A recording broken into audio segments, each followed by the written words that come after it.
Friends, आप कौन सी एयरलाइंस प्रीफर करोगे? नंबर वन, जो इकोनॉमिकल एयरलाइंस है विद गुड सर्विसेज, या फिर लग्जरी रेंज एयरलाइंस जो फैंटास्टिक सर्विसेज देती है, या तो फिर स्मॉल एयरलाइन कंपनीज जो लिमिटेड रूट्स में ऑपरेट करती हैं। The choice is obviously up to you, but जब हम एक्चुअली फ्लाइट बुक करते हैं तो बहुत सारे डिफरेंट ऑप्शंस अवेलेबल होते हैं। Now, why is it so? The reason is these airline companies has chosen different strategies to achieve competitive advantage in crowded marketplace.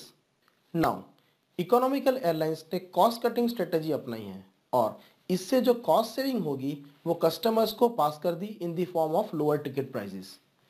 इससे मार्केट शेयर का ज़्यादा हिस्सा मिलेगा और उनकी सारी सीट्स भी फुल रहेगी to maximum extent, and again seats full होने की वजह से और ज़्यादा कॉस्ट सेविंग होगी। अब लग्जरी एयरलाइंस का मेजर फोकस होता है कि कैसे कस्टमर को वंडरफुल सर्विस दी जाए, और प्राइजेस भी ऑब्वियसली हाई होगी ताकि हायर सर्विस कॉस्ट को मीटअप किया जाए। मीनवाइल छोटी एयरलाइंस जो लिमिटेड ज्योग्राफी में ऑपरेट करती हैं वो अपने नॉलेज, एक्सपर्टीज और कंज्यूमर नीड्स को बहुत ही अच्छे से समझती है, इसीलिए अपने कस्टमर्स को बेटर और इकोनॉमिकल सर्विसेज दे पाती है as compare to giant competitors. Now, ये तीनों approaches are the example of generic strategies since these strategies can be applied to almost all the business and services. अब फ्रेंड्स, इसके previous section में हमने तीन डिफरेंट एयरलाइन कंपनीज की strategies की बात की थी, जिसमें सबसे पहले थी इकोनॉमिकल एयरलाइन कंपनी जो low cost and effective operation excellence की वजह से ज़्यादा मार्केट शेयर को कैप्चर करती है and thereby gaining competitive advantage. This is an example of cost leadership.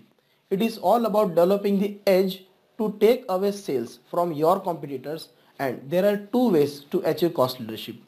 Number one, increase profits by reducing cost, and number two, increase market share by charging lower prices. Cost leadership is all about reducing your production or operational cost as compared to your competitors.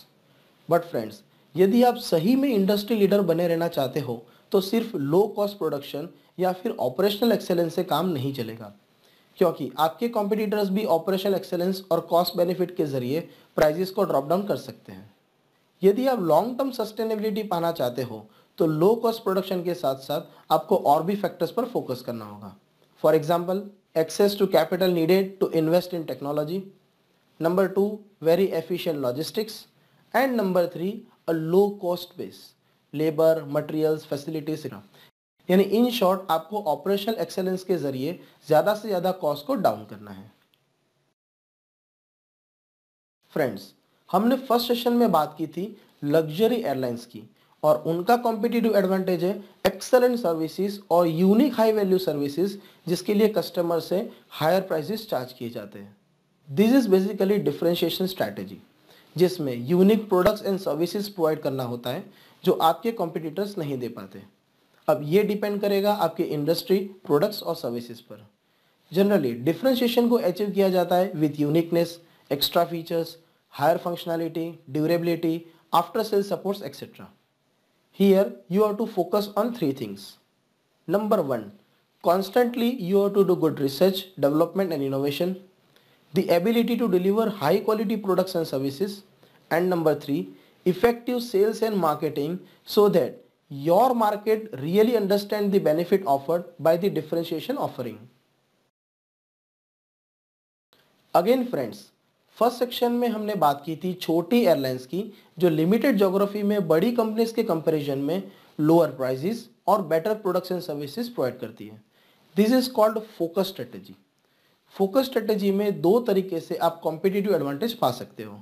Number one, lower prices with good products and services, and number two, differentiated services at average prices. Focus strategy को follow करने वाली companies particular market segment या group of customers को ही सर्व करती है। अब ये companies अपने कस्टमर को लोअर प्राइसेस में गुड्स एंड सर्विसेज प्रोवाइड करती है due to their knowledge, expertise and advantage of local suppliers, और ये कंपनीज अपने फोकस कस्टमर सेगमेंट की नीड्स को बहुत ही अच्छे से समझती है और इसीलिए उन्हें unique products and services provide करती है, जिससे उनकी ब्रांड लॉयल्टी भी बढ़ती है। बट फ्रेंड्स, लॉन्ग रन में आपको आपके कस्टमर बेस को कंटिन्यूसली इंक्रीज करना होगा। फोकस मार्केट सेगमेंट या पर्टिकुलर ग्रुप ऑफ कस्टमर्स का ये मतलब नहीं है कि कम नंबर ऑफ कस्टमर्स को सर्व करो।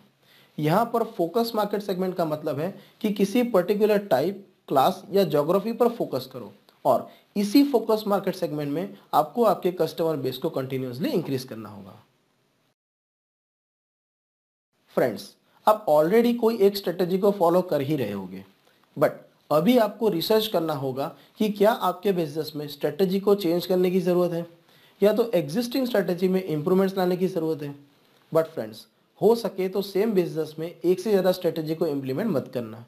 Focus on any one strategy, क्योंकि अगर हम कॉस्ट लीडरशिप स्ट्रेटेजी की बात करें तो आपका हाईएस्ट फोकस होना चाहिए इंटरनल रिफॉर्म्स पर, जैसे कि प्रोडक्शन, प्रोसेसेस, ऑपरेशनल एफिशिएंसी, ताकि आप कॉस्ट रिड्यूस कर सको और कॉम्पिटिटिव एडवांटेज पा सको।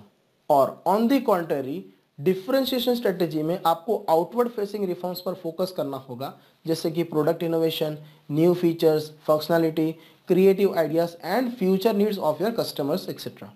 So, when you decide to choose any of the generic strategies, consider your organization's competencies, strengths and weaknesses. अब फ्रेंड्स, आपको प्रिंटेड वर्कबुक दी गई है।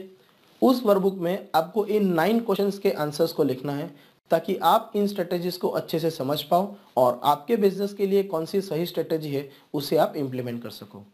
This concludes our session. Thank you very much.